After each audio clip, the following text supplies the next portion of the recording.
My name is Josh Marno. I'm with VTrans. I'm the project manager for the VTrans Middlebury platform project. I'll go around and introduce our team. Jonathan Brunel from Jacobs. We're the design engineer for the project. I'm Paul Levy with VTrans, a senior project manager. And I'm Brent Rakowski. I'm with Otter Creek Engineering. We were responsible for the parking and the associated improvements that are not the rail platform. Fantastic. So John's going to go over sort of the project and where we are at it. Save all your questions till the end, and when you do have a question, if you'd come up and use the microphone, that'd be great. I think the lectern has a mic, right, that's on. Yep. And also there's a sign-in sheet that's going around. If you could make sure you sign in. It's over there by the door. Fantastic. So I'll take it away. Thank you, Josh and Paul and Brent.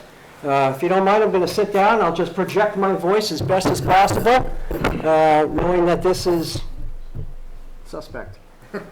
So we have designed the platform and a canopy, and that's the extent of our design work. It's all within the state right-of-way, adjacent to the tracks. And as Brent mentioned, he is doing the parking lot and sidewalks and a drop-off area for cars that are going to drop people off at the station. And we'll touch on that briefly. This is a little rendering that we did of the proposed improvements. This is looking south. If you were well above Elm Street, the parking that Brent is designing is on the side of Middle Seymour. There's a little landscaped area. The platform is 300 feet long. It's essentially across the street from what is the historic station. And we have a 200-foot canopy. It'll be concrete and steel. And we're going to try to soften that with some colors. And bear in mind that these are not final colors. They'll probably have to go through some iterations of paint chips and etc. But for presentation purposes, what you see here is essentially what you get, but it's not all set in stone, so bear that in mind. And that's a blank screen. Excellent. Let's start again. All right. Didn't even get out of the gate.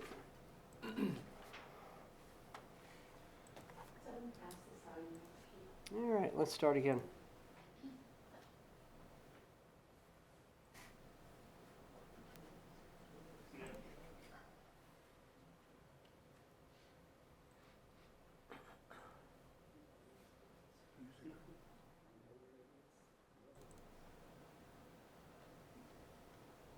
All right, let's hope this one works. There we go. All right. There we go. Project overview. So this project is part of a bigger project by Amtrak and the state to extend the Ethan Allen service that currently goes from New York City up to Rutland. That service is likely to start in 2021 or maybe 2022, depending on if all the pieces line up, how bad the winters are, construction schedules, etc. Our project, like I mentioned, a 300-foot platform, 200-foot canopy with lights. There'll be some uplights under the canopy, and there'll probably be 3 or 4 mast lights at the open end of the platform, which is on the north end. We're coordinating with VTrans, the town, and their work, Amtrak, the FRA, which is the Federal Railroad Administration. They have jurisdiction on the line. VRS, which is Vermont Rail Systems, who owns the property, the railroad right-of-way, that is. And of course, the track and tunnel project, which is happening in your midst today. I mentioned the station parking design, and that's part of what Brent's doing with the town. Our anticipated construction schedule, and we talked about this a little bit, was we're hoping to get a contractor on board by late summer into the fall so he can break ground. He can potentially do the platform this year, fingers crossed, and finish up what he has to do with platform canopy and lighting and landscaping and fencing next year. And there's a website on VTrans website. It talks about the Amtrak Burlington extension. Has a little bit more information about Amtrak service and what they expect. So we'll flip through. The Ethan Allen extension. So as I mentioned, that red line comes up through Glens Falls, ends at Rutland, traveling north, somewhat parallel to Route 7. You hit Middlebury, which is about halfway to Burlington. It's about a 60-mile extension. Is that fair to say? So we're smack dab in the middle. There's also another station planned for about 10 miles north of here in Virgins, Ferrisburg. That's active, correct? That's It's under construction. it's under construction today. Flip through this. A little bit closer look at the line. So this is from the state's website. It talks about the ownership of rail lines. And as you can see from the blue block out there, this line from Rutland up to Burlington is owned by it's VTR on this map. We'd like to call them Vermont Rail Service. It's owned by VTrans, it's operated by VTR. Got it. So you guys do own the right of way. We own the right of way, they lease all the operating rights. I stand corrected, sorry about that. You're familiar with the location, the big red star, Middle Seymour Street. That was part of a multi-site planning effort by another company, VHB, who we do work with. They're in town, they've done the tunnel project design. And we'll talk a little bit about history. This station, and this point on the map, if you will, in the railroad world has been around for a long time. 170 years plus, according to what I found online. Great picture of the station, and it hasn't changed much from today. We've got one that we took a couple weeks ago. So we're going to try to match that green on the roof of the canopy. I think it would look nice. We've done that in other locations for the likes of the MBTA, where we're near a historic district. I think it goes a long way to enable some continuity and not stand out like a black or a gray. We just hope they don't paint their building. All the other steel elements will likely be black. We feel like black is a fairly historical color as well. I know a lot of historic districts require black for windows and shutters and things like that. And the steel that will hold up the canopy will be a black. So you're familiar with this. This is the VHB plan study that this was the preferred location of the station.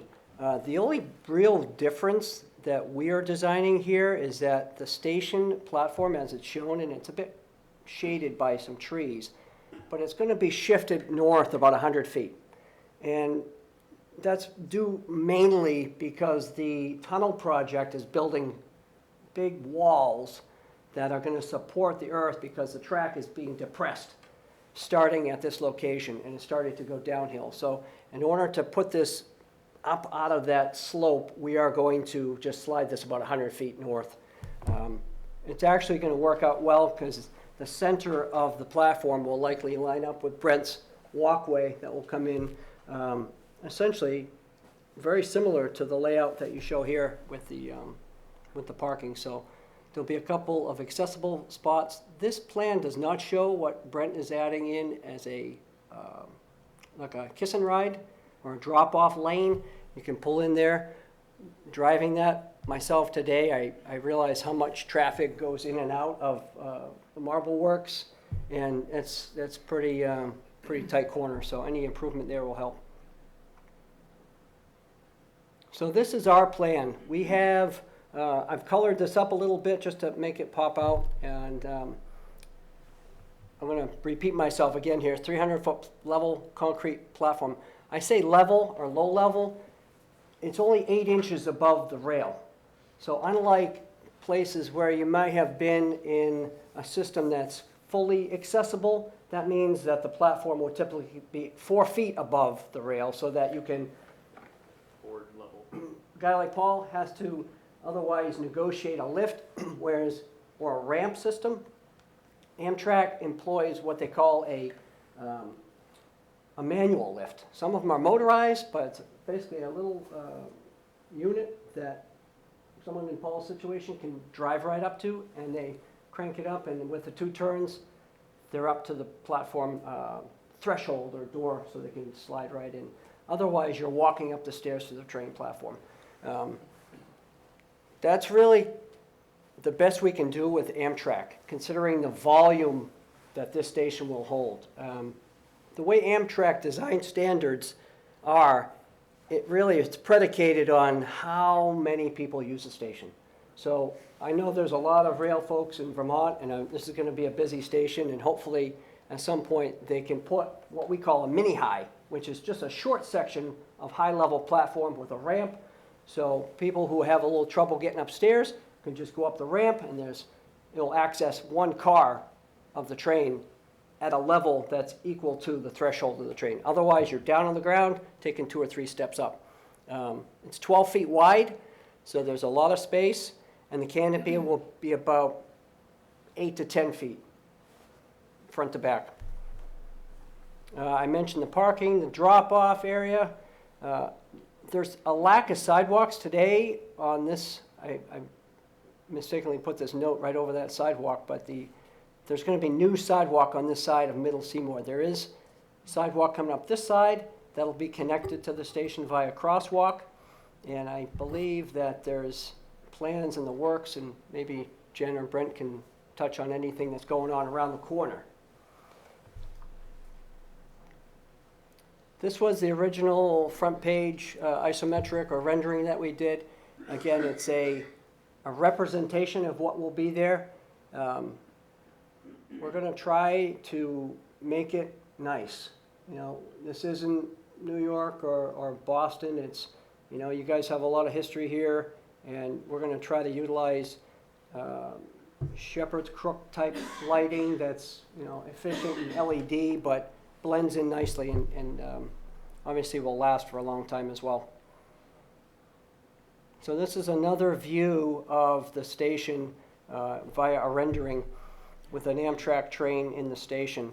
The fencing, or what we call guard fencing at the back of the platform, will be a low-level handrail with maybe just another rail. It won't be ornamental. It's really just to keep people on the platform and to funnel them out. Again, because of the size of it, the code doesn't require multiple exits or entrances. We're going to provide an 8-foot wide entrance, essentially at the middle third, I guess you could call it, location on the platform to enable in and out. Which direction was that looking in? That was looking southerly.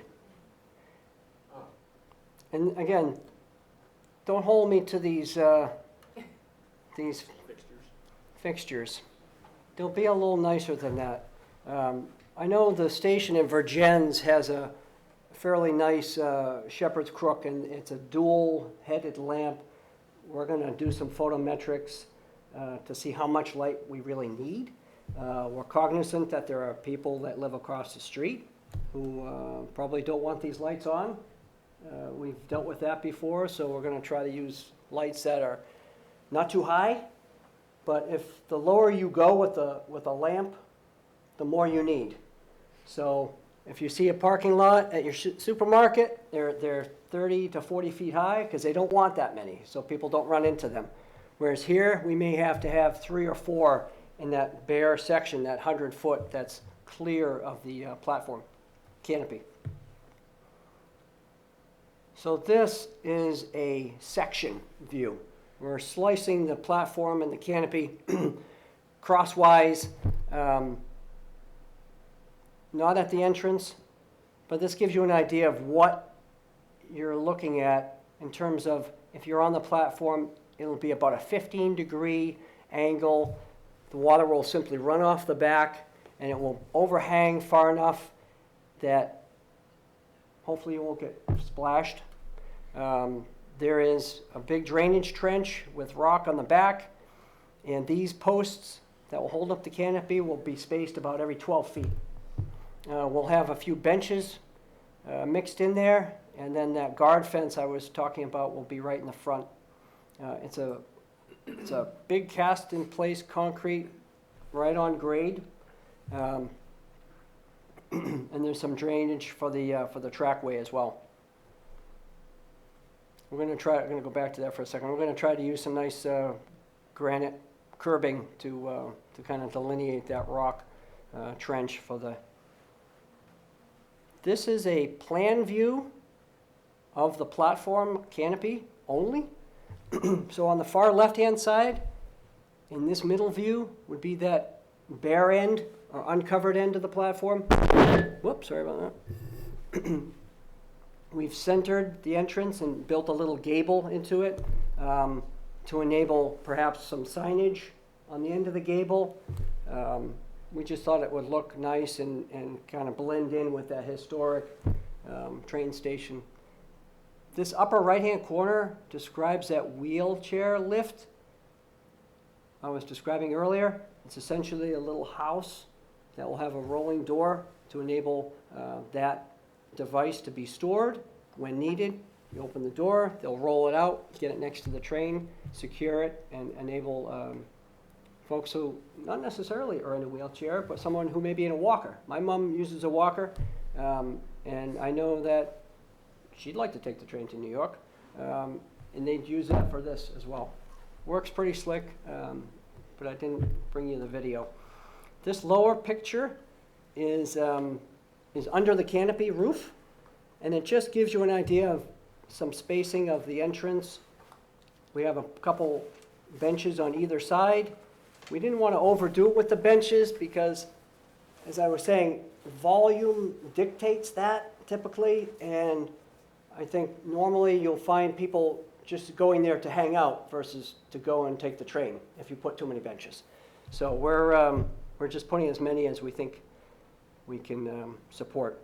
This is a facing view, so if you're on Middle Seymour Street, again, with that gable entrance, we're going to try to match the wood siding shingles, whether it's actually wood or not. It will probably be a more commercialized, heavy-duty version of that, but some kind of a shingle, and then a standing seam or a corrugated metal roof. We've used these in other locations. If you have the wherewithal, we did a nice station in Littleton, Mass. It's right off of 495 that has a lot of metal corrugated roofing, and we used a great light green roofing, and it looks gorgeous. It really does. The underside is a off-white or a cream that's conducive to reflecting uplights, which are good for non-glare or but still it's not white, so it doesn't discolor. And you see the guard fence. Pretty basic stuff. We didn't want to get too ornamental because there's going to be a right-of-way fence to delineate where the state right-of-way is from the town, and we'll talk about that in a minute. A couple more sections of the entrance. This actually, the south elevation is that corner way down at the end with the entrance in the distance, if you can envision that or picture it. This right-hand side is from the north looking down. Pretty basic, but attractive. We think it's, with this gable, we were just going to put a shed roof, and we thought, you wouldn't be able to see where the entrance is. So we think that looks good. The lighting options. So this lower one is what's happening up at Virgins, I believe. They have these dual-headed lights at the back of the platform, and they don't have a canopy at Virgins because they have the station right next to the platform. So that's a little different from what we're doing. Again, we're doing some photometric design to figure out how much light we really need. There's nothing worse than too much light, but if you talk to anyone who's come home at night and it's dark, they'll say you can never have too much light. And we've heard that time and time again designing stations. And if there's one thing that the police will tell you is that there's nothing like enough light. especially in a public place like this, except if you live next door. So that's something we're gonna try to carefully tread, right? And work with the city and the state to provide enough lighting, perhaps on timers, so that we schedule it for the last train.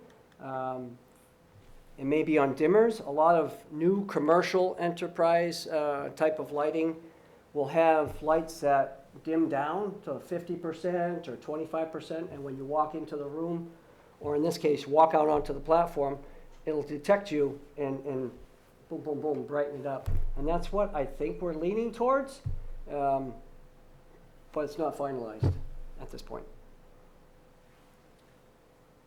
That is my presentation. I have another perspective, but I open the floor if you guys have questions. Myself, Josh, Paul, or Brent. As a matter of fact, Brent, you have a couple things I you have a want couple, I mean, I have a couple engineered plans Sure. that I'd be willing to share. You want to give me that, slide that right in? Yeah, sure.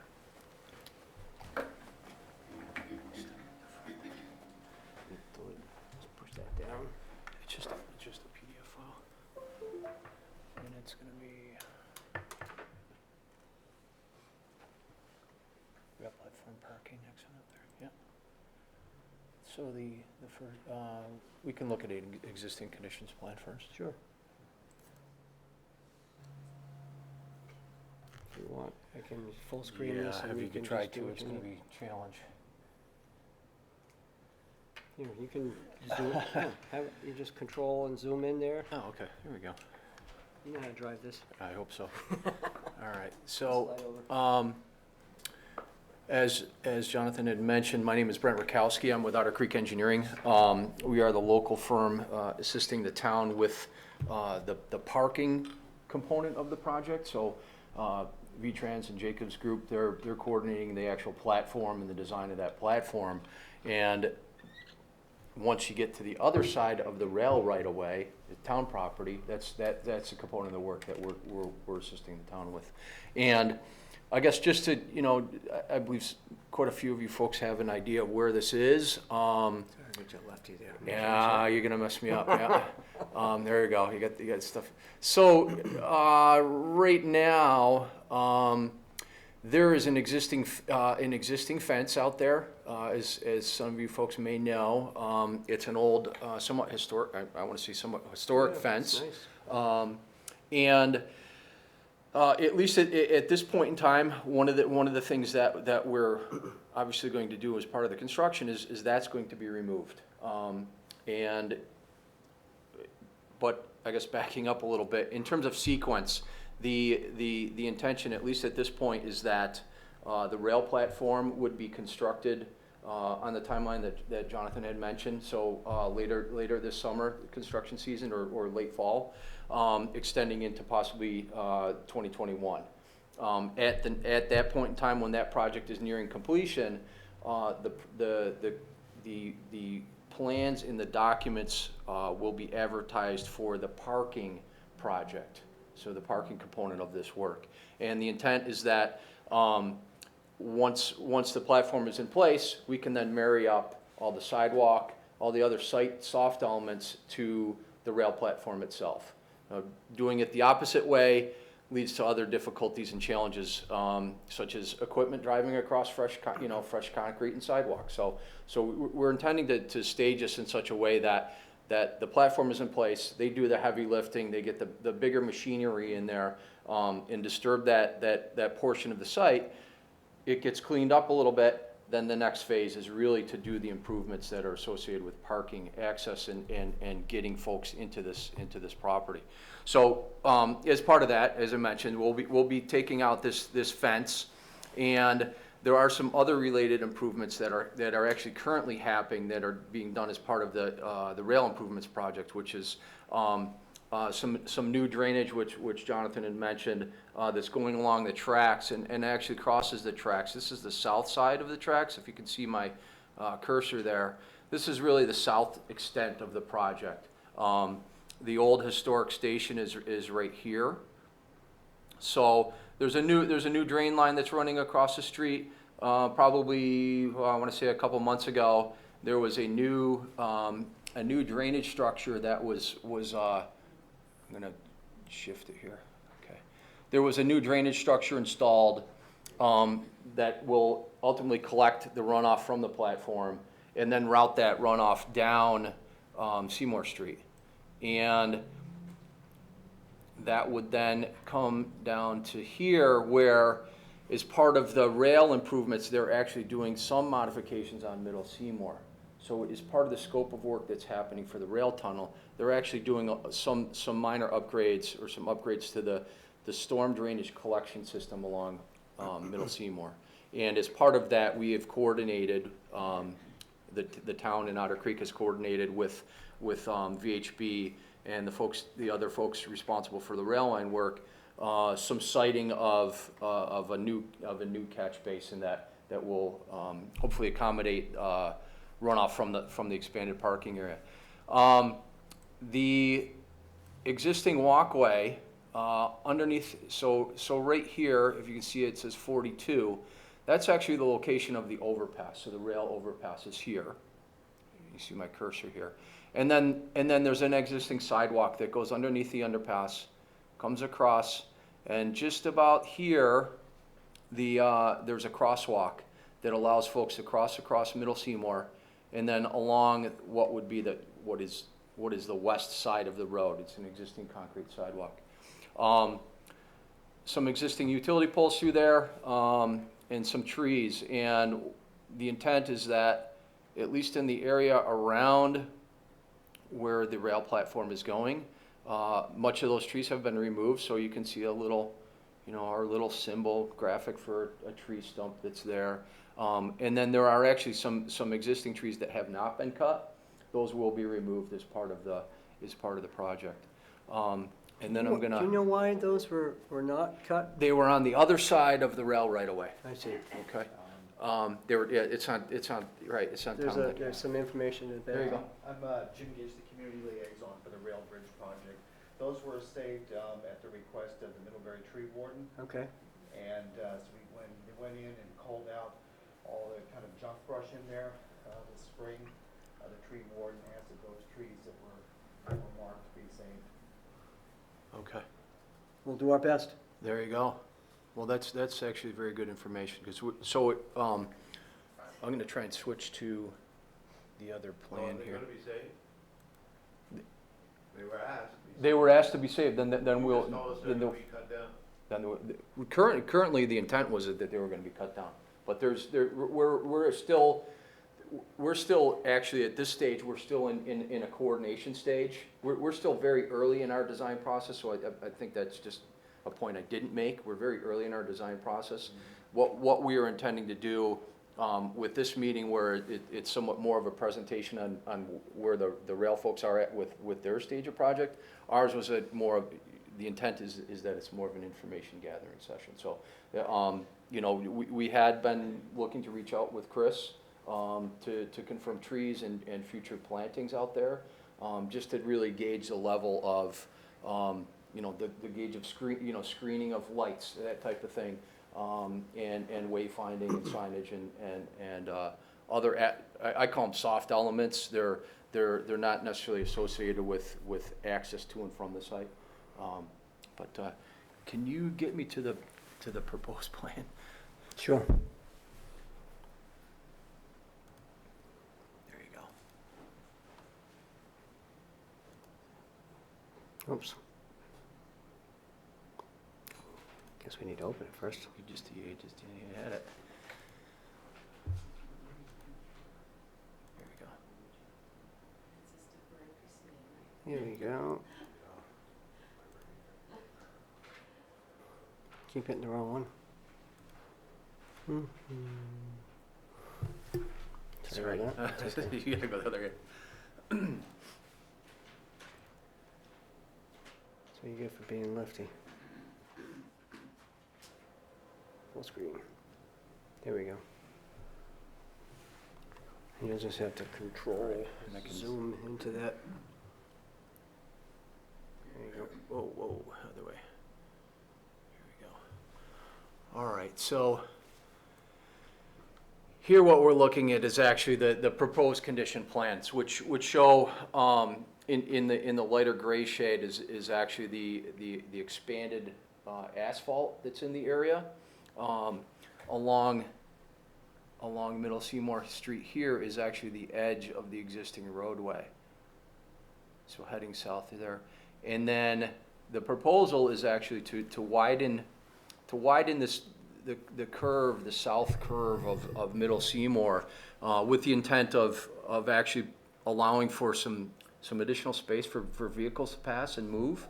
But the side effect of that is to allow for a kiss and ride, as you called it, or a shuttle. Or a shuttle, that type of thing. The intent was that, you know, the actor shuttle coming to and from could potentially stop here, and let people off and pick them up as needed. I mentioned earlier the existing walk that was located along the west side.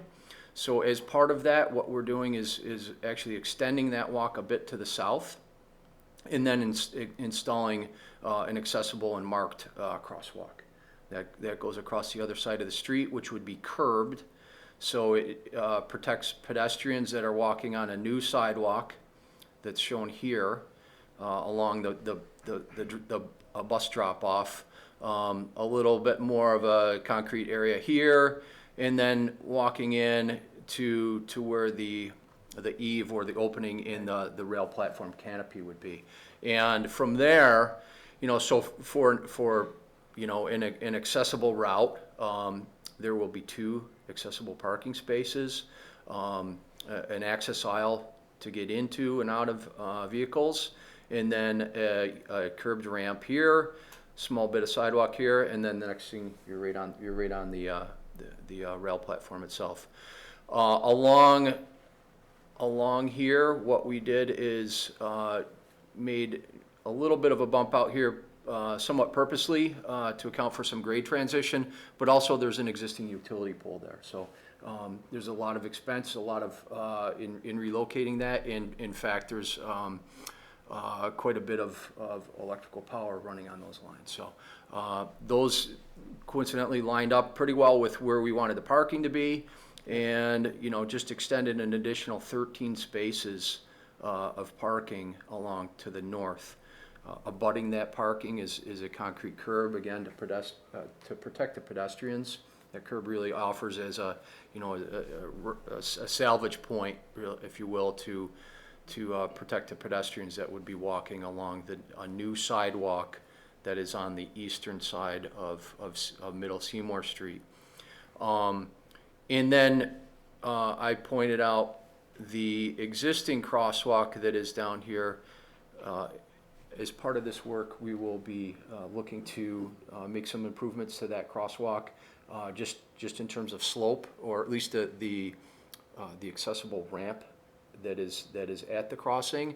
So from the existing sidewalk, and I showed the location before where folks have an opportunity to cross here, we're also installing some new sidewalk and curbing along the east side of the road, back up and around to tie back in with the sidewalk that abuts the parking.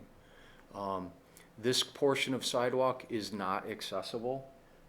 Just the length and the space that is there, in a retrofit position, we could not make that happen. But there is, in terms of an accessible route for the rail platform, there are two spaces there meeting the requirements of that station. And you know, if absolutely necessary, this isn't the western route is an accessible route. It just means the steepness. The steepness, correct. So the code right. defines ADA accessible, it depends on if it's covered or if it's not covered. And if you have something that's less than 5%, you can have it uncovered. But ramps that you see sometimes coming from an overhead bridge down to a platform, if you cover that, it can be 8% slope. Code is like 8.333 or something like Right. that. It's 1 in 12, I think. Yep. the slope. But there's also, as a component of that, there's also landings installed, and, Right, and when we're, you know, when you're working in an existing condition in somewhat of a, you know, call it a retrofit type approach, you can actually work with waivers, so that it doesn't necessarily need to meet that aspect of code. But the top of the hill is actually very flat. Correct. Right where we have the entrance, so it's actually It's perfect yeah. for drop-off area, because it's a nice, very flat, right? I mean, Absolutely. 1% or 2% grade. Absolutely. So, I guess as I mentioned you know, one of the things that we were looking to consider and somewhat proposing at this point is having as a soft site element, a short seating wall, retaining, I call it a retaining wall, but it's not necessarily retaining anything. But it would be, you know, the intent was that, you know, it could potentially be used as, you know, a seating area for folks waiting for a pickup.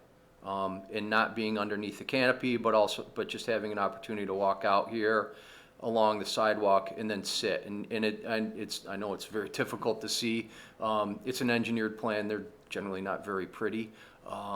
But there is. Zoom into that? Can you zoom But into it? I can zoom into that. So. There you go. Zoom the other way. All right. So we're calling it a 2-foot wide low stone seating wall, and it extends roughly from here all the way back to about this location. And then the remaining section of walk is just left open, and the idea is that the town performs maintenance on this. You need to give them a place to drive the sidewalk plow and push off snow. We stopped the wall a little bit short, just allow that toward a movement to happen. And then you know, there's a little bit of a bump out that we're showing here in the sidewalk. So folks coming across, one of the thoughts that we had was potentially some sort of wayfinding kiosk that could go there. But back behind that would be, you know, lower shrubs, some type of greenery. Yep, that's, sorry, yep. So this area here was where we were thinking of a small kiosk area. Back behind here is just a low shrub planting area, really to provide visibility for folks just coming and going. And then as we get north of that, again, looking at some lower shrubs, perennials in this area, potentially planting bed. Oops, I'm getting locked in on that. And then just some roughly spaced trees in that location. The thought is that we really wanted to do something that was low maintenance, but also really left that area somewhat open for visibility purposes.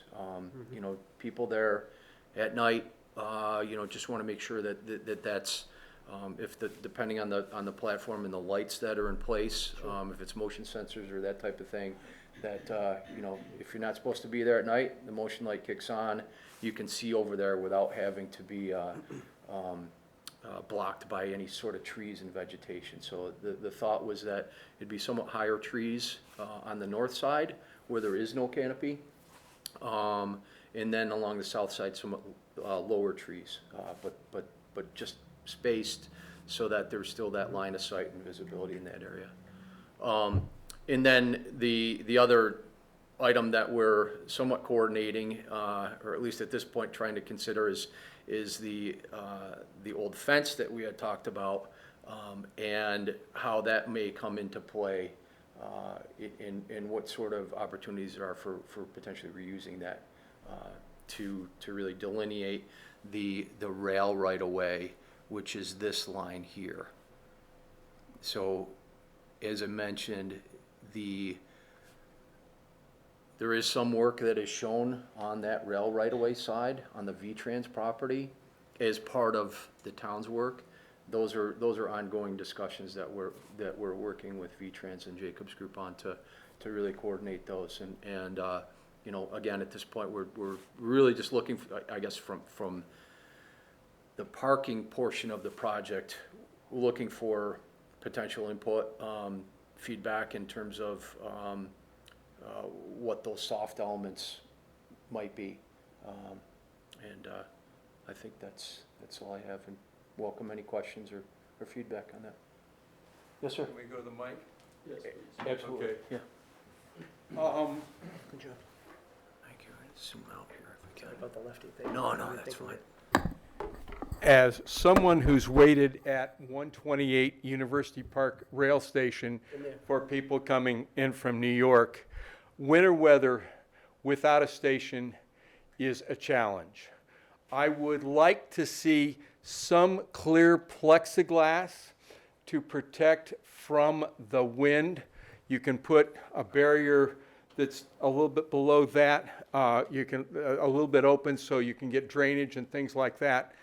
But if you have to sit on a bench for 25 minutes, there. Number two, I don't see any signage that where you would built in so that from those cars, you could find that the tent, as people waiting, knowing that the train is 10 minutes away, which is the new standard at many stops there to see it. Third, I don't see any place for bike racks. If you look at the Congregational Church, they have put one. Brent's gonna put one in. in up there. Yep. But it would be nice to have a concrete pad. If I'm going to Burlington, Sure. I want to, it saves me, my commute time is 1/3 to down here if I don't have to, if I can bike and come back the same day. And having my wife's relatives lived in Wallingford, Vermont, and their old train station in the days when it was running, people would commute to that. So I was hoping there. So those are the three things that I want: is some protection from the wind in the winter when you're seated or standing, and it not hidden. I don't want it opaque. Plexiglass bus shelter type things is what it is that we would say there, that is better than everybody waiting in cars. I think that you're going to have a challenge because people are going to want to wait in your kiss and ride, and you're competing much like at the post office with the bus stop. So that's the fourth point that I would make there. And there's one more. On the Minuteman Trail, many of the bridges going through Lexington, where I lived until 18 months ago, were used by skateboarders. So on your sitting path, every 6 to 8 feet, you are going to want something so that the skateboarders, because a 2.5-foot drop is a really nice thing for people to use on that, and we don't need to convert the train station into the local park there. So those are the reactions that I have to it. My guess is that in 5 to 6 years after we're there, we're going to be talking about additional parking or some other facilities there. But as I always like to say, let demand drive the new enhancements, and I'll leave it at that. Thank you. Thank you. Appreciate it. I can speak to let me just answer the question a little bit. Bike rack, we're gonna cover the bike rack, a lot of space for that. Windbreak, that's something we can probably add for fairly marginal cost. It makes sense. I know it gets pretty cold and windy up here, and I've been on the platform. Otherwise, there is no shelter. It looks like, from my picture of the Littleton, and I haven't seen that station stopped there in 10 years, but that there is something along the sides. It's a double track. Right, it is glazed. The bridge over the tracks is glazed, but that's a super high volume Yeah, location. no, I so, understand. I was just trying to look at you have right, a double track, so you have this. Sure. And you have things on the side. Yep. And I can't tell from the pictures whether there's any glazing or plexiglass there. right. On the bridge itself, there is glazing. Okay, but not on on the the track side. ramps, there's just screening. So Okay. it's like a punched stainless steel screening. Which again hides people, which isn't really. Yeah, no, I think clear is Yeah, the it's better way. probably the way to go. And it gets light in there if you want, if you're attempting to read a book. Right. The beauty of that is that there's capacity for people to kind of stand there and wait for their train. If it's, they know it's coming, they go into the bridge and then they just have to walk down. Whereas here, the Amtrak train has to first stop, and then the conductor has to get out, open all the doors, people getting off, before, they're not gonna take off on you. My point is that people do sit in their cars, especially at low-volume stations like this, but there's no plan for a VMS sign, which is that scrolling LED sign. We don't plan to put one, because typically they come with speakers, and that's not something I don't think the neighbors, and there's houses spitting distance from the corner there, are gonna like. But again, demand may prove, we'll certainly wire the station so that there's power available in case 5, 10 years from now, you know, if there's 100 people getting on and they think it's worthwhile, Amtrak may say, yeah, let's work with the state and get that done, but, I think you have a question. yeah, please. I'd like some clarification on the sidewalks. Starting at the rail bridge, are you saying the sidewalk's going to come around and then go up to the station? Or are you saying that people have to come to the end of the sidewalk now, cross the street, go south, up, and then cross back to get into the station? So right now, That's what you have to do. But no, you're gonna add so sidewalk.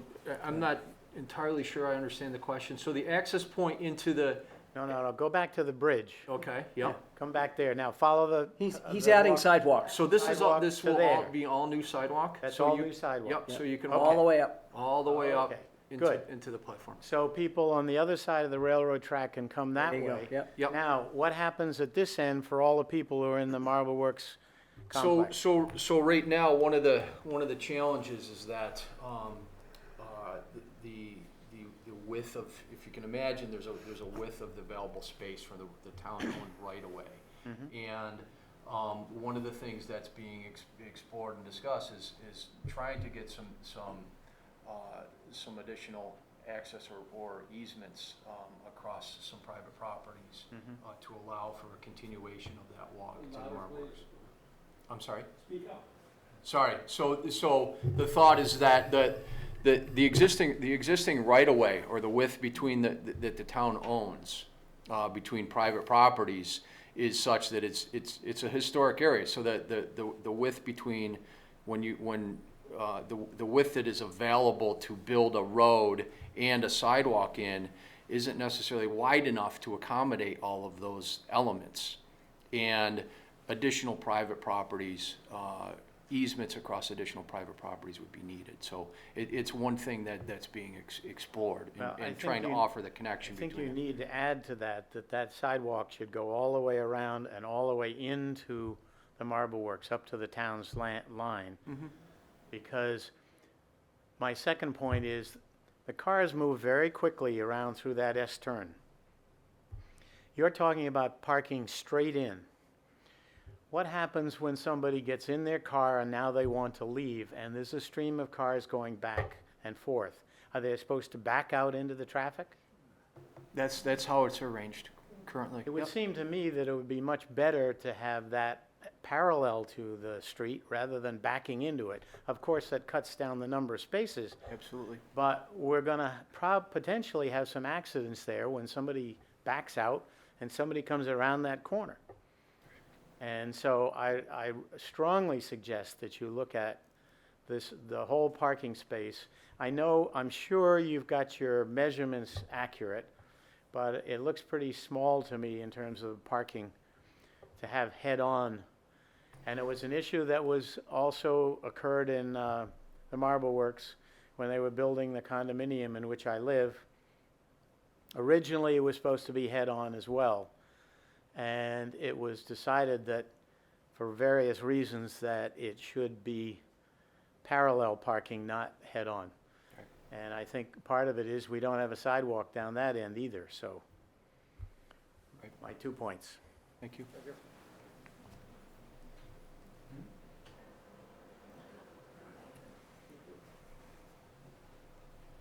I live right across from where the rail station's gonna be. I have not been approached about any easements. I'm wondering if my neighbors, Ryan is here and Solon, if they've been approached about any easements for sidewalks, because this is a real bottleneck here. And I don't think it was taken into consideration when it was deemed the proper place for it. The station should be on the other side of the railroad tracks, really. Because the sidewalks go all the way into town that way. But I'm not interested in giving an easement or any land. That's a substandard right-of-way there. I think it's, I'm not sure, but I think it's about 14 feet. It's very What- narrow. Would you agree with that? I don't know the exact number, but I would say it's very narrow. Yeah, it's very narrow. So, that's why I'm here. It's the property, isn't this the property line right here, Brent? That, line? yes, that is a portion of the property line, yeah. So over time, it can be expected that this low-volume station may turn into a much more higher-volume station. What options are there for a more enclosed, full-service, warm station that people could wait in, as opposed to a canopy that might have some plexiglass barriers for the wind? Good question. Yeah, it's a future question, perhaps. So there's been no thought of where it might go, or being able to modify the existing canopy to turn it and close it and No somehow? question. Yeah, I think the existing canopy structure could be, whether it's plexiglass or something a little bit more formal that's still see-through for security purposes. Maybe a little bit more, not just formal, but permanent. I think it could be retrofitted. At this stage of the game, this canopy is like silver level, almost gold level. Typically, canopies are 100 feet on an 800-foot platform. So the protection from the canopy, and if we're able to get some good screening, wind screening, that'll provide you with decent protection. I guess my earlier point about benches and typically train stations, people show up 10, 15 minutes before the train. We get it. Sometimes they're delayed. Mine was delayed out of New York last week, almost 45 minutes. So, you're on the phone to your ride or what have you. So people have to hang around. It's not convenient. So I get that. But the future, enclosures and stuff, anything can be retrofitted. Nothing is impossible. Unfortunately, the point about the station across the street, that boat has sailed, in my opinion, based on what happened with the conceptual study, and that was from the study that VHB produced. That was a fairly long, drawn-out, public, back and forth. And from what I understand, that building is privately owned, and that's why the station today is on this side and not that side. But Also, just one quick other question. What is the solar orientation potential of the roof of that canopy? very good. So, for example, down in the Marble Works, we have a timber-framed kind of a canopy Yeah. where there's some EV charging stations, and the solar panels act as the roof. Yep, my neighbors have that. And I'm wondering, is there any consideration of potentially turning this into a energy-producing canopy that serves multi-purposes? I think your first point about the EV charging stations, that would likely be as much as it could handle. However, you're right, there's a whole potential there, and it would require some further study to see what the capacity would be and pay back and work with utility to figure that out. But yeah, there's potential. So is that something you're willing to look at and see if that's, makes sense It's in not in our this? scope, unfortunately, and I think the only detriment too in this climate, and I don't disagree with the solar because it's all over Vermont, especially you guys have embraced it. It would have to be looked at in a future phase. In the design of the hockey rink, they Yep. didn't take that into an account. And that is one that the local hockey association deeply regrets, let's put it that way. Maybe that's something we talk to the state about and see. So let me just mention one point. So this is the platform that we have that we're building here is part of a federal grant with the FRA. And so their funding is supporting a platform and the necessary shelter for it, if you will. Amtrak doesn't require a full enclosed heated shelter at their stations. They assess it based on use, as you mentioned a few times.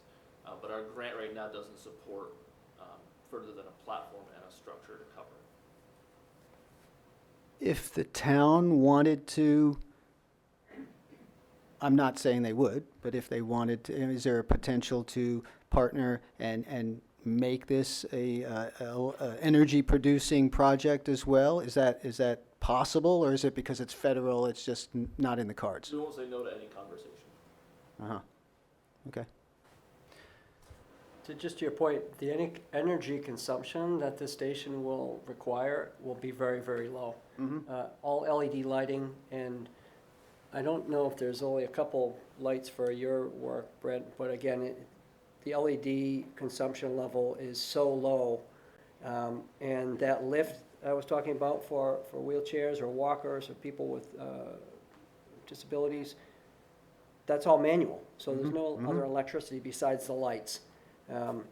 But I get it, if there's a roof, why not utilize it for charging stations and other issues? But yeah, like. So it's great Paul that said. you're making it as efficient and low energy needs. That's really good. But yeah, if we can, the state, the town has goals to, defossilize a lot of our energy sources. And this seems like it could be a missed opportunity to do it in the design phase instead of later on paying more money than we would otherwise, perhaps, to try to retrofit and make it work after the fact. I mean, is it being even built so it's strong enough as if you do it like this, that later on solar panels could be mounted up there? Yeah, I mean, it's a similar snow load depending on the angle Yep. of a solar panel. A lot of times you'll place them flat, but I've seen a lot of them that are more angled to take full advantage. This is a western-facing canopy. It seems southwestern. Yeah, it's southwestern, so it's actually, as it stands today, could potentially. But like Paul said, we can certainly talk about it and assess it. But the grant kind of defines how much you can spend, and we'll have to talk about that. And so if others wanted to help make something happen, is that possible? Like they could put up the extra money if it's not in the money? Absolutely, anything's possible. Yeah, right. Thank you. We are on a schedule. That's part of our challenge too, for delivery. Hi, I'm Solon Coburn. I live in one of those houses that's been spitting distance of this project, and the only time I'm really spitting is when I watch people take that S-curve at 50 miles an hour. I did make some notes. I didn't use the whole book, so don't worry.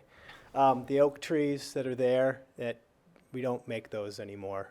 So they're old. Then if an arborist certifies that they're going to live, because they've been through some harsh times living where they were, I just want to reiterate, they should be saved. I mean, they're really worth saving. Agreed.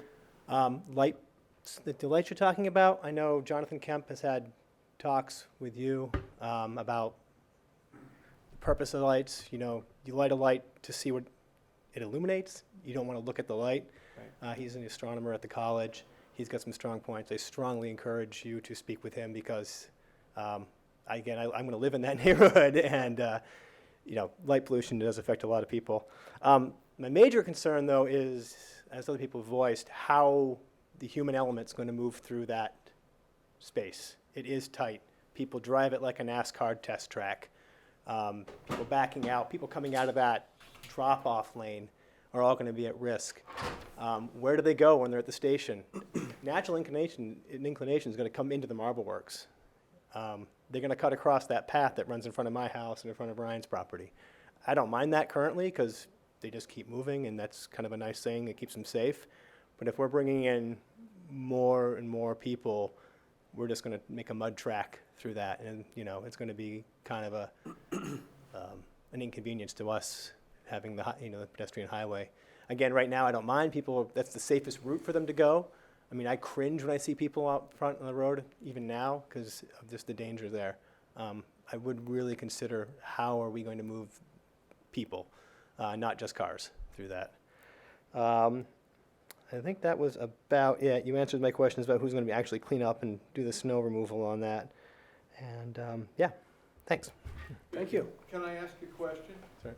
If one of the requirements was that we have speed bumps, 2 of them, once coming straight out of Marble Works and one somewhere in the drive or other things, to basically slow it down. Possibly. I mean, the ones in, That's a mitigation factor that the town could do. right. That would make it a little bit better. It doesn't work if every time there's this big bump, you hear the sound. Possibly, but in the Marble Works, they drive around them, so they'd have to be the ones in front of the, they continue their speed into the parking areas and then duck right out. And I've seen younger people not necessarily even care that they're hitting them, So other traffic calming methods, I think, could be investigated.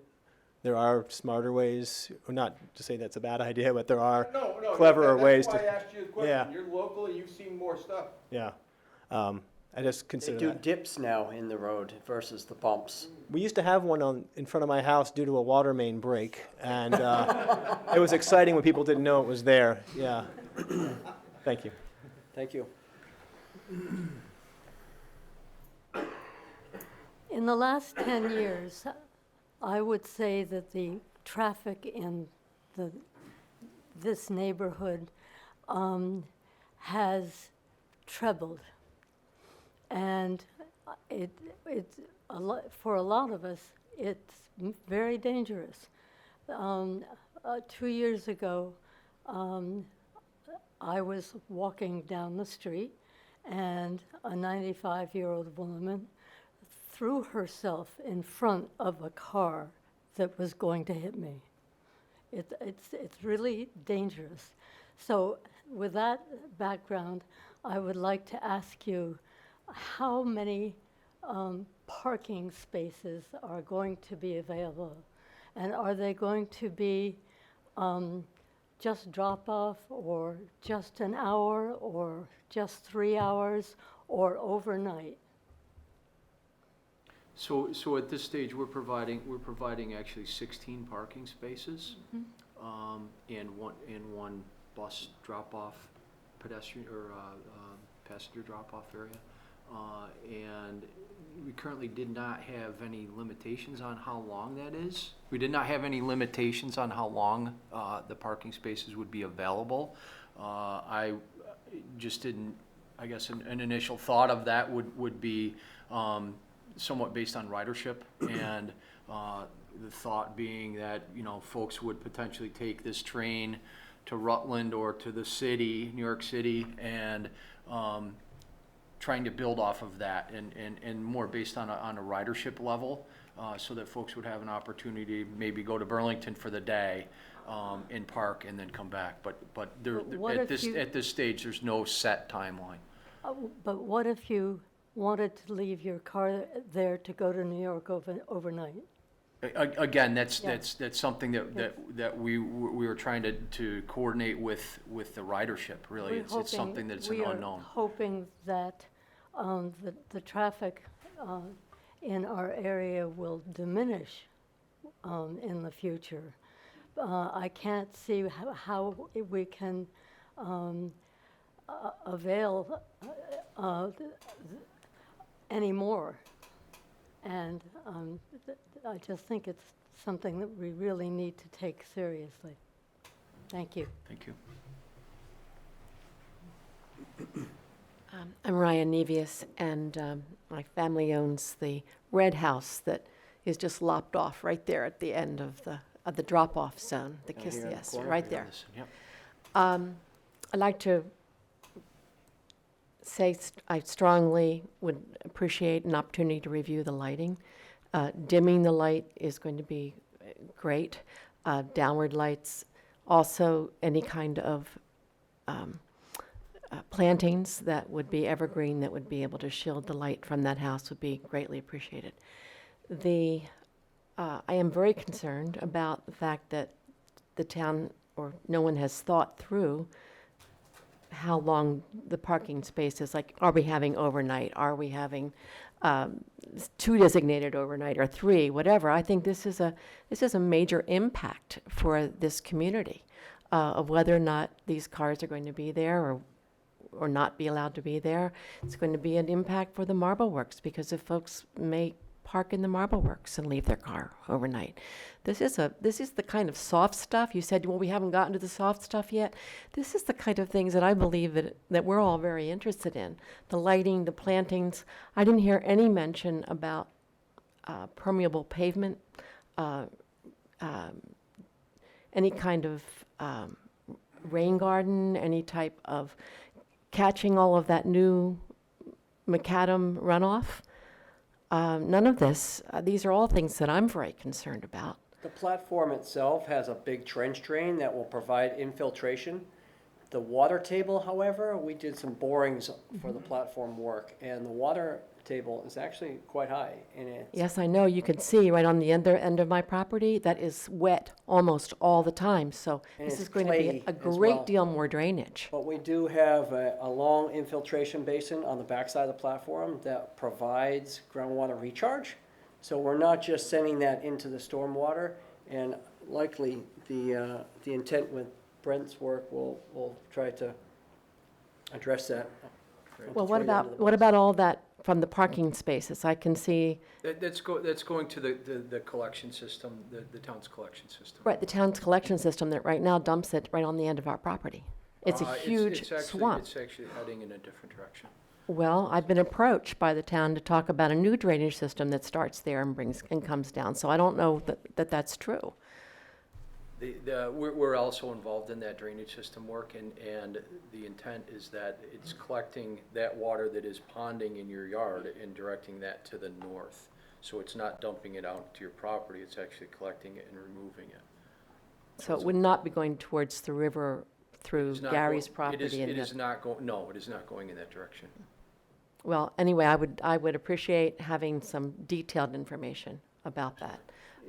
Is this right here, Brent, this structure that we're tying into, that's a catch basin? That's being correct. Put Yeah, in that's- by the that's tunnel actually- project? Yep. That would, I'm assuming would. That actually goes to the west, Right, down to the and bottom of your And the page. ground around it would slope towards it, but there's also a structure, 2 walls that hold in the tracks that we need to get you that file, that you show those walls. But yeah, drainage. Okay, so lighting, drainage, any permeable pavement on the parking No, spaces? the Nothing? intent is not to utilize permeable pavement. In Addison County, it's with high groundwater table and clay soils. It essentially okay. provides no benefit other than a Okay. maintenance issue. All right, that's great, thank you. So the kind of soft stuff is what, I mean, how many people are here to hear about the soft stuff? The stuff with lighting and, just raise your hands, lighting and parking, all the things that, yeah, I mean, all of that, and traffic flow. We're asking your input so that we can work on those things. I mean, so. Yeah, that's what I'm trying to explain, The that, way to look at it, Ryan, is you're giving input to, hey, don't shine lights in my window. Now they can design that soft stuff, right. and maybe they'd circle back to you afterwards. That's, well, to all of us. Late? Pretty late in the process. I don't agree. No, we're here, we're in the design process. Decided where it's gonna go already. Yeah. That we was- didn't. That was a whole separate study. All right, so the other thing is traffic concern, backup parking onto our property. Those are the things that I'm concerned about. Thank you. One issue may be that we have to go down near the police station to get longer-term parking, so that, it's still in a walkable distance if people want to park their cars, so that they don't either use Marble Works or the street. We should across- trade- I mean, trade reference files. The next place they're going to put it is right in front of the parking lot for the National Bank of Middlebury along that street and other things like that. So I would say that you need a secondary parking for anything more than 4 hours. And I would actually like to see it only be cars unattended for an hour, because anything more than that could become an all-day parking system. The bank has spent some money to park its employees and other things like that. So, you know, we've got to put a cost on it if we're going to do it. Otherwise, we've introduced a new free resource that will have unintended consequences. Absolutely. I share the concern for the soft issues, but of particular is the lighting. This town already has a lot of light pollution. We have a lot of non-complying fixtures, dropped lenses that are supposed to be up and recessed. So I hope you'll choose the right kind of fixtures that are truly recessed, and to have them on a timer would be great, because initially we're probably looking at 1 train a day, and to have lights on all night for 1 train a day, it doesn't make sense. So I definitely think they should be on a timer, and dimming is better, but not as good as being off. Thank you. Thanks. Just a quick clarification. So this isn't a commuter train. This is an intercity passenger. So it's not. They don't call it a commuter train. I mean, it's basically 1 in the morning, 1 in the afternoon, 1 in the evening, up and back. So it's not intended for the rush hour commute, although it may be used that way, which of course you can. It's just the timing isn't structured for that. And Paul, you don't mean literally 1 in the morning. You mean a train in the morning? A train in the morning. A train in the morning. Yeah. A train in the evening. It's 7 and 7 probably, right? Yeah, the time schedule is definitely not worked out yet, but it's an up and back in the same day. Because it's a single track, Correct. so. Well, it's just 1 train, essentially. They'll, Right, but, It overnights it. but I mean, one other limitation is the single track. You can't run 5 trains a day on a single track between Rutland and Burlington oh, definitely without not. major Yeah, right. improvements and things Yeah, like that. this is Okay. essentially a freight corridor. And Right. so the freight train, that's the reason there's a low-level platform too, that we put a high-level platform in. It impinges on the freight width. Freight train's wider. So if your platform's closer, freight train can't get by. So we have to keep it low so it can go right over the top. And then anytime Amtrak enters the line in Rutland, or even further west, nothing can be on the tracks all the way to Burlington. No trains, no maintenance of way equipment, nothing. So it's completely clear. Like you said, it's wide open for Amtrak once they get on the line. So that's a 2-hour window to allow train to go through if they're cutting no traffic between Rutland and Burlington, once it's at Rutland. Might even be, I don't know how Amtrak's exactly set up for that, but once they enter the line, everything else needs to be out of the way so Amtrak passenger service can go through. Okay. 60 miles per hour, I believe, the design, and it's about a 60-mile corridor, so roughly an hour to get from Rutland to Burlington. There's no siding tracks at all for, I mean, obviously there's some in Middlebury there for freight There's definitely signage. to get off the side. Whole yard right here. Okay. Hi. Yeah, Mike Kimball, I'm a resident here on Willard Street, just off the Marble Works, and I am also employed by the Marble Works, but I'm not here representing them. I'm here as a resident, and what I see here is basically a continuation, in my opinion, of Exchange Street. No sidewalks, development by sometimes the state, like Catamount Park. No sidewalks for people to get. How many times have you gone down Exchange Street and seen people trying to walk on the street, fight the fight the trucks coming from that district? And where that sidewalk ends right there, that's a big problem, and that's that's a nightmare waiting to happen. No one's addressed the fact that there's going to be a fence along the railroad tracks from, the Marble Works all the way down to the down to the bridge. So all that traffic that normally goes across the tracks towards Fire and Ice, towards County Tire, towards the fire department, they're gonna have to go somewhere, and that's along Solon's property, and the Red House, and around Gary's corner. And I don't think it's right, because let's just say you're all familiar with the Kubota building in the Marble Works. Let's just say Tractor Supply was gonna move into the Kubota building. I think there'd be an impact study. I think there'd be some sidewalk studies. I think there'd be some traffic studies, and quite frankly, I don't think it would happen. And that path that goes along the railroad tracks right now is free to everybody. I have a strong feeling that's not gonna be there. So I just want to point out that walking on the tracks is illegal. Oh, no, I understand, on the tracks. No, I mean the Or footpath. crossing the tracks. Right, it's, yeah, I know, I understand, it's illegal. Yeah. Well, so the right-of-way fence we're putting up is a safety fence to protect people from crossing the tracks at. Yeah, because the Amtrak's coming through. Well, from freight as well. Right, wow. So it's new legislation in the last few years that it's a criminal activity to trespass on the tracks. I understand that. If you're caught, So, frankly. so that was just the point I wanted to make, is I see a lot of foot traffic down through. I talk to a lot of people, and it's gonna be a big concern. Thank you. Thank you. Thank you.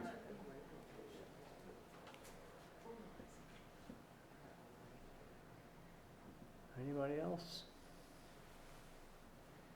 What's the next step in this process?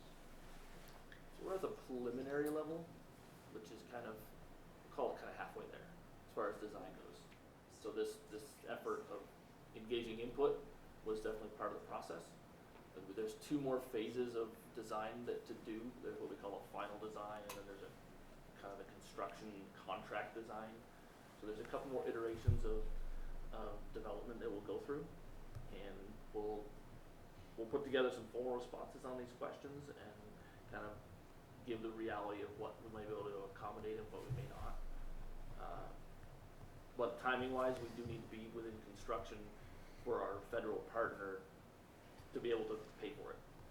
We had to deliver a certain scope of work within a certain time frame for the federal partner. And what about your outreach with the community here? Yeah, so we're not gonna I was pretty good about mailing everybody invites to their house and stuff like that. We're not gonna do that with the next iteration, but, do you feel like you can all go on the Town of Middlebury website and find our page for this project and just kind of keep an eye on that page? Cause that's where we'll post updates of what's going on. Is that fair? So are there gonna be any more meetings like this or anything, like Oh, final I design? don't know about the meeting, you can ask them about that, presentation or Ross. I just meant the answers to the questions that Paul's put together. We don't anticipate holding another one of these meetings. Okay. Just wondering. Correct. Is this a done deal? I mean, all we're concerned about now is soft costs. Is it done? The station or the parking? No, the station. The station, yes. I mean, the state has a federal grant to pay for it, and There's no chance of moving the station into a spot that has better that, soft outcomes?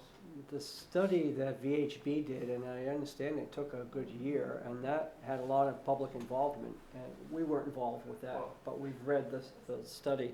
I think that was the forum by which the location was determined, by public support. It was a survey month, remember that they said, which of these 3 locations do you like? Yeah. And it went out to everybody? Yeah. And this was the one. Yeah, it was the cheapest. Really? Yeah, No kidding. and it was the emotional tie to that spot. Right. I just want to add one more thought I've had about the parking when you're facing straight on. If you're driving in from underneath the bridge, where are you going to stop other than going all the way into the Marble Works and back out again in order to get to the station? You mean to drop off? Most of the people who are going to be dropped off, the cars are going to be coming from outside of the Marble Works area. Makes sense. They can come through it And so, as they drive up under the bridge and then they drive up, they're gonna have to go into the motor. my driveway. Yes, maybe. Could you put So, could you put something on this side of the road? one of my Is there thoughts right is of way that there? all that parking space that's front on should be parallel, and it should allow cars to come up the hill and do a U-turn into that parallel parking, and not have it more than 10 minutes or 15 minutes of parking. There's another area in addition to the ones that have been mentioned, I think, somewhere behind Greg's up to the left where the railroad tracks are, there ought to be another big parking lot there. And then people can walk down as long as they've got the path. But cars coming in and out of there, that's gonna be a problem. It should just be a drop off. Thank you. Thank you. Is there any more? Where does the grant money stop and the town's money come in terms of scope of the work that you've got on this paper right now? I guess, am I hearing that the work that you're doing, that the town is responsible for in terms of money? It's essentially the right-of-way line, is the The divide. platform itself is gonna be taken by the grant? Correct. And so will. What they're not telling you is the town's portion is paid for by another grant. Okay, so you're telling me that it's not gonna cost the taxpayers anything? Do we have a match? How much is our match in that grant fund? I think like $6,000 or something like that. Uh, 65, I think it was. So the intent, when you put this out to bid, okay, everything's done. Everyone agrees on everything, and you put it out to bid. Are there gonna be two bids, or is there gonna be one bid? Is there gonna be one bid that's gonna take care of the platform? Why two? It's just, Diff- it's- mobilization, it's gonna cost more money. They're different grants. Pardon? They're different grants. Different funding Is there some streams. way to put that under one contract I look, and filter the money through the state? it's a great thought, and we definitely had that thought. I mean, the fact that we've got, it really, when you come right down to it, it's a very small project. There's Sure a lot is. of things that need to be answered here, we can see that. But it is a small project. And why we have two engineering firms involved in this and the state is beyond me. So I guess I would like to see that, that number one, that you do it in one contract. And if there's some way that the money can, if money has to come from the town and go in your pocket to pay a GC, so be it. But, rather than put it out to two separate bids, I mean, it's different job meetings, coordination, same thing with the different engineering firms. ECI could do this as a change order. I can see right now that Jacobs and Otter Creek Engineering, they don't seem to be on the same page here, just on some of the stuff that you were talking about tonight. It wasn't real coordinated. And that's kind of gonna be kind of the natural port of it. If you've got two different firms on such a small project involved. I mean, it's up to me that Jacobs can do it. And they're involved in it. I mean, it isn't finalized, the design, that's for sure. Like Brent was saying, there are still a lot of things to consider from a town standpoint that you guys will work out.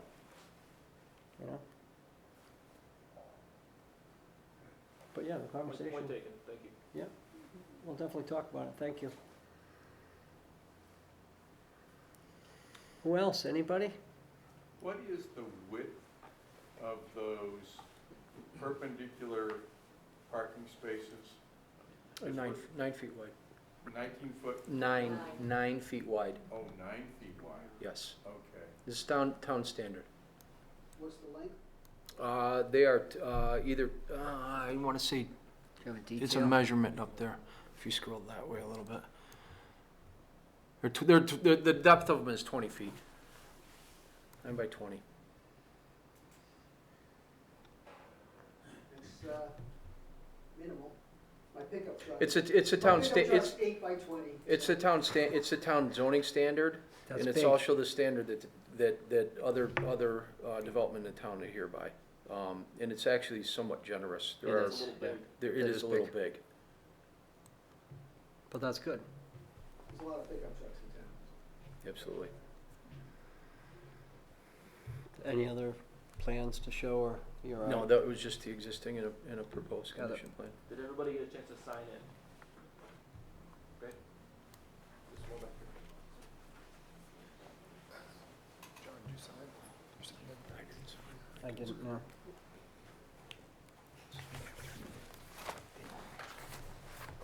Well, thank you. Yes, thank you, everybody. Thanks for coming. coming. Thank you all very Appreciate the much. comments. We appreciate it. Thanks.